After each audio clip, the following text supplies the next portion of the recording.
Indian External Affairs Minister S. Jaishankar ruled out any immediate possibility of revival of the SAARC regional grouping.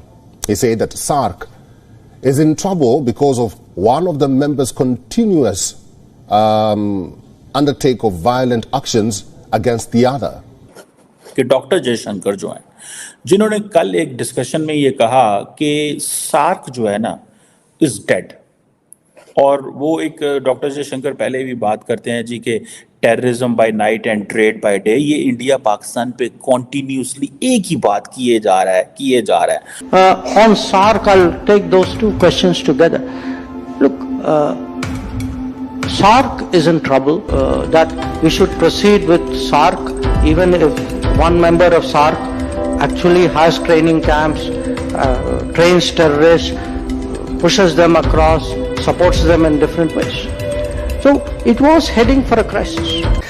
दूसरी तरफ भारत के जो external affairs minister हैं doctor Jaishankar, उन्होंने अनंता centre new Delhi में है, वहाँ पे अपने ख्यालात का इजहार किया, और ख्यालात का इजहार करते हुए उन्होंने सार्क का भी जिक्र किया, और सार्क का जिक्र करते हुए उन्होंने कहा कि जी सार्क तो आगे नहीं चल सकता, हम तो उसको तकरीबन भूल ही गए हैं, क्योंकि उसमें एक ऐसा मुल्क है, उनका इशारा ऑब्वियसली पाकिस्तानी की तरफ था कि जो कि बकौल उनके दहशतगर्दी करवाता है और दहशतगर्दी को सपोर्ट करता है, और जब तक ये मामलात रहेंगे तो सार्क किसी तौर भी आगे नहीं बढ़ सकता. लेकिन क्वेश्चन ये है कि पाकिस्तान की जो इंडिविजुअल इंपॉर्टेंस इतनी कम हो गई है कि बाकी खित्ते के ममालिक ने समझा कि इनसे हमारा अब लेन देन ही कोई नहीं है.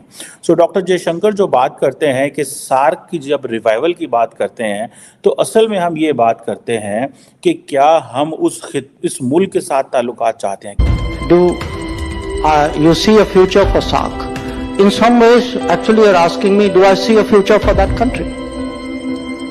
Because if that country doesn't change, doesn't really let go of those kinds of options in its armory or its toolkit, then it's not just SAARC which is in danger. I mean, very frankly, you're looking at the state of that country as well. So India ने, मैंने आपको बहुत देर पहले से कहना शुरू कर दिया था, इंडिया ने पाकिस्तान को कंप्लीटली डिस्कार्ड कर दिया. वो समझते हैं कोई जरूरत ही नहीं है. The moment we start dialogue with Pakistan, the moment Pakistan will get mainstream. So never let Pakistan get mainstream. Pakistan को मेन स्ट्रीम नहीं होने देना. This is what is the plan of doctor Jaishankar and India, और and so far they have been very successful in that way. अब India जो है, जिसे वो कहते हैं ना कि उसने ये फैसला कर लिया कि हमने पाकिस्तान से बात नहीं करनी. और आज मैं आपको लेटेस्ट डेवलपमेंट बताऊं, पाकिस्तान की नई हुकूमत जो है वो बन गई है, और उन्होंने आज पाकिस्तान के जो नए प्राइम मिनिस्टर हैं शहबाज शरीफ साहब, उन्होंने भी भारत का नाम नहीं लिया. मुझे ऐसे लगता है कि शायद अब पाकिस्तान भी भारत का नाम नहीं लेगा या इंडिया से इंगेज नहीं करेगा. उसकी वजह यह है कि पाकिस्तान ने काफ़ी देर पैगामात भेजे हैं लेकिन इंडिया जवाब नहीं दे रहा. इंडिया समझता है जी हमें कुछ ज़रूरत ही नहीं है पाकिस्तान की. सो अगर पाकिस्तान की ज़रूरत नहीं है, so let it be, Pakistan अपना काम करे, इंडिया अपना काम करे. This is the plan. This is what both countries are doing. Pakistan ने कहा जी मुझे भी कोई जरूरत नहीं है, इस दफा पाकिस्तान ने नाम नहीं लिया, वरना जब भी नया प्राइम मिनिस्टर आता था वो कहता था ठीक है जी बात करें. और and I am very much of the view that at the moment Pakistan को भारत से बात नहीं करनी चाहिए. उसकी वजह क्या है? देखिए, आपके जो एडवर्सरीज होते हैं ना, वो आपका मजबूत होने को पसंद करते हैं. आपके एडवर्सरीज आपकी कमजोरी को पसंद नहीं करते. If you are strong, adversary का भी दिल करता है बात करने की. इफ यू आर वीक, वो कहता है इधर की इसको तो ऊपर हम ऐसे रोंद के चले जाएंगे. सो इंडिया समझते हैं हम तो पाकिस्तान को वैसे रोंद के चले जाएंगे, जरूरत ही कोई नहीं है. सो इंडिया ने क्या किया है, जो इंडिया ने काम किया वो ये है कि जो जिसे वो कहते हैं ना, उसने फर्दर कोऑपरेशन शुरू कर दी. उसने सार्क को तो डेड कर दिया, लेकिन इंडिया इज इन आसियान के अंदर है. इंडिया जो है वो बिम्स्टेक के अंदर है. इंडिया ने 25,000 किस्म के और जो जिसे कहते हैं ना प्लेटफॉर्म्स खोल लिए हैं, और इंडिया उन सब प्लेटफॉर्म्स को के साथ बड़े तरीके से और बड़ी तेजी से एंगेज कर रहा है.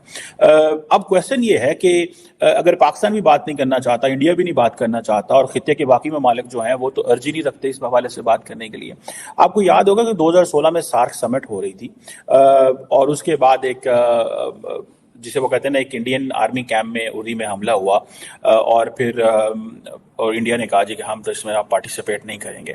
बांग्लादेश, भूटान, अफगानिस्तान ने भी डिक्लाइन कर दिया. याद रखें उस वक्त अफगानिस्तान के अंदर अशरफ गनी थे, भूटान के फॉरेन अफेयर्स वैसे ही ऑलमोस्ट मेजॉरिटी इंडिया डील करता रहा, اور بنگلہ دیش کے پاکستان کے اچھے تعلقات نہیں تھے اور ساری کی ساری بات جو ہے وہ ختم ہو گئی.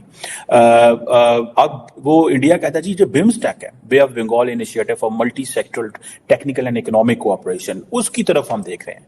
وہ کہہ رہے ہیں اس کی ضرورت ہے. سو انڈیا نے parallel institutional and regional model create کر لیا ہوا ہے. That is why they believe کہ بس پاکستان کو فارغ کر دیں, کوئی ضرورت نہیں ہے پاکستان کے ساتھ کام کرنے کی. اب یہ کہا جا رہا ہے کہ south Asia list integrated region ہے. بھائی انڈیا کو کیا فرق پڑتا ہے؟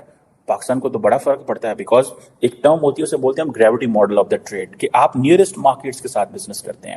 اب فار ایگزامپل جو انٹرا ریجنل ٹریڈ ہے وہ 5% ہے, ٹھیک ہے جی, اور انٹرا ریجنل جسے وہ کہتے ہیں نا جو آسیان کے ساتھ ہے وہ 25% ہے. سو کوشچن یہ ہے کہ یہ آپ دیکھیں کہ بنگلہ دیش انڈیا کے ساتھ زیادہ کنیکٹڈ ہے, ٹھیک ہے جی. جو آپ یہ سمجھے کہ بنگلہ دیش انڈیا ٹریڈ جو ہے وہ 90% آف ڈھاکہ کی ٹوٹل ٹریڈ ہے.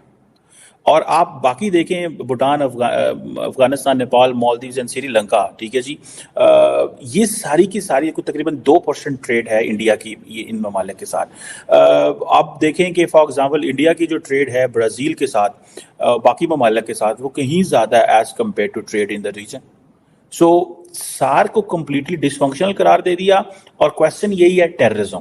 انڈیا کو 9/11 کے بعد سمجھ آ گئی کہ کشمیر کو دہشت گردی سے لنک کر دو, انٹرنیشنلی انڈیا ریلیونٹ ہو گیا. انہوں نے پکڑ کے کشمیر کے کیس کو گھما کے ٹیررزم کر کے انٹرنیشنل کمیونٹی سے مت لینی شروع کر دی کہ آپ بھی دہشت گردی سے امپیکٹ کر رہے ہیں, ہم بھی ہیں. اس سے پہلے انڈیا کو سمجھ نہیں آ رہی تھی کہ کشمیر کو ڈیل کیسے کرنا اور انگیج کیسے کرنا. رائٹ آفٹر دیٹ 9/11, لیکن پاکستان نے کیا ہوا, پاکستان نے نہیں سمجھا. پاکستان نے تب جا کے سمجھا جب پاکستان کو انہوں نے فیٹف کی گرے لسٹ میں ڈالا, اور پھر حافظ سعید کو سزائیں دینی پڑی, UN سیکورٹی کونسل ریزولوشن کو امپلیمنٹ کرنا. تب جا کے پاکستان کو سمجھ آئی کہ بھائی یہ تو گیم ہمارے ہاتھ سے نکل گئی ہے. اسی لیے انڈیا کہتا ہے جی ہم جو ہے وہ کام نہیں. میں ذاتی طور پہ سمجھتا ہوں کہ آج آپ اگر انڈیا کے ساتھ کاروبار کھولیں, پاکستان کا بزنس مین اتنا ہی ڈرپوک ہے جتنا وہ چائنا کے ساتھ کاروبار کرنے کے لیے ڈرپوک ہے. پاکستانی انڈین بزنس مین جو ہے وہ اس کو مزہ آتا ہے کاروبار کرنے کا. وہ ساؤتھ ایسٹ ایشیا میں بھی جانا چاہتا ہے, افریقہ میں بھی, لیٹن امریکہ میں بھی, یورپ میں بھی, ہر جگہ وہ پہنچا ہوا ہے. ہمارا بزنس مین جو ہے اس کو حکومت پیٹرنیج دیتی ہے, وہ جا کے کچھ ملکوں کے ساتھ کام کرتا ہے. آپ دیکھیں نا پاکستان کی 22% ایکسپورٹ امریکہ میں ہے. کیوں 22% ایکسپورٹ امریکہ میں ہے؟ بھائی اسی لیے کہ امریکہ ہمیں سپیس دیتا ہے, باقی ممالک سپیس نہیں دیتے, اور ہم اس چیز میں پھنس گئے ہوئے ہیں کہ نہیں بھائی اب نہیں. وہ ہم نے کسی نہ کسی طریقے باہر یورپ میں